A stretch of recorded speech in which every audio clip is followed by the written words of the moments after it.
On commence avec une première catégorie. C'est la catégorie environnement qui est présentée par Féric.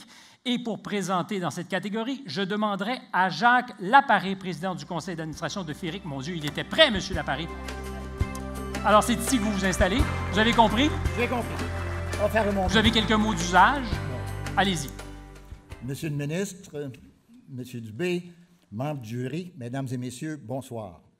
C'est un honneur pour Gestion Féric, une institution financière très petite comparée à la Caisse. Donc, c'est un honneur d'être partenaire de l'AICQ et un plaisir d'être associé à nouveau à cette remise des Grands Prix du Génie Conseil québécois. Le Génie Conseil a contribué à construire le Québec d'aujourd'hui parce qu'il combine la rigueur et la science, bien sûr, mais aussi la vision et l'imagination. Alors que nous sommes confrontés à de nouveaux défis, s'il existe un domaine où toutes ces qualités sont assurément mises à contribution, c'est bien dans la conciliation ingénierie et environnement. Dans la catégorie environnement, les projets en nomination sont... Bonjour. Bonjour. D'abord, comme donneur d'ordre, j'imagine que vous êtes très content.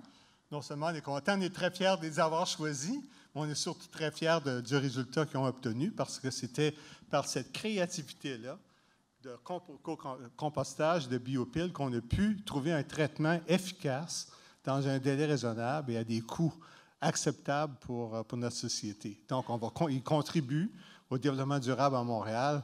On est très heureux de cette gestion responsable-là avec Golder. Monsieur Rail, merci beaucoup. Alors, pour la bonne suite des choses, tout le monde, je vous le dis, normalement, quand vous gagnez, vous êtes ici. Donc, Jimmy, oui. Ici. Merci, Monsieur Rail. Vous pouvez rester avec nous pour qu'on vous voit bien à l'écran. D'abord, félicitations. Merci. Le jury a dit... On regrette de ne pas avoir eu davantage de compétences techniques et technologiques pour comprendre parfaitement tout ce que vous avez fait. Qu'est-ce que vous avez fait de si complexe? Parce que c'est quand même une aventure extraordinaire. En fait, on devait trouver une technologie qui agirait sur des hydrocarbures lourds qui, normalement, sont plus difficiles à traiter avec des méthodes de traitement conventionnelles de biotraitement.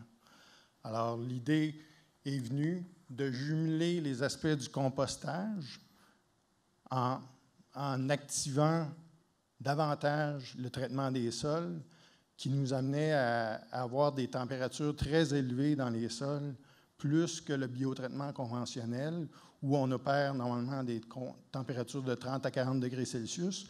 L'ajout de matière organique pour créer l'effet de compostage nous admet à des températures de 70 degrés Celsius à l'intérieur d'une biopile conventionnelle. Donc, on sait que les biopiles sont toutes en général assez conventionnelles, surtout quand on est initié. Une biopile, si je peux vous aider. Ça tombe pile, oui.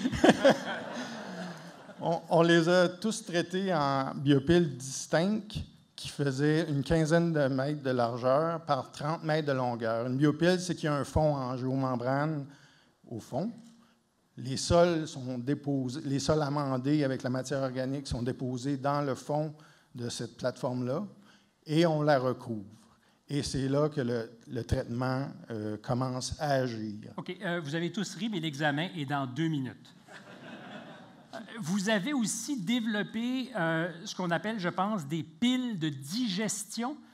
Est-ce que c'est distinct de la biopile ou est-ce que je suis juste en train de faire la preuve que j'ai vraiment rien compris et que je vais couler mon examen? Ça fait partie du même procédé. Mais c'est un concept que vous avez affiné? Oui, c'est ça. C'est qu'on a poussé la technologie plus loin de la biopile conventionnelle. La biopile conventionnelle, c'est seulement de mesurer des nutriments organiques. Et cette technologie que vous avez poussée plus loin serait utilisable ailleurs maintenant? Oui, tout à fait. Donc, si ça a vu le jour ici, ça pourrait être éventuellement déployé ailleurs? Oui, tout à fait. C'est une technologie qui est assez malléable sur le terrain. On est capable de traiter les sols sur place. Donc, au niveau du développement durable... Excusez-moi, ça va avoir l'air un peu comme... Ça se peut-tu traiter les sols pas sur place?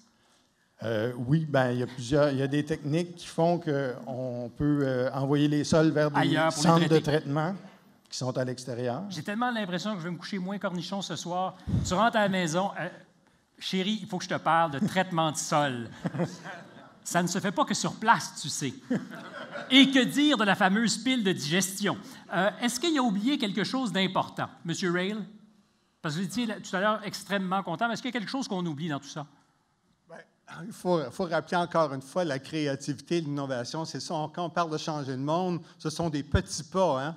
Puis ça, pour nous, c'est un grand pas pour le Québec aussi parce que ça peut être exporté, comme vous l'avez dit tantôt, puis ça s'est fait ici par des gens d'ici. C'est de ça qu'il faut qu'on en soit fiers. Bravo. Rapidement, les deux amis qui sont avec vous, on les présente. On a Éric Bergeron, qui était ingénieur de procédés tout au long du projet, qui a vu à voir à ce que tout se passe bien. Et M. Normand Danjou, qui est responsable du bureau à Montréal. Messieurs, bravo. Nos premiers gagnants.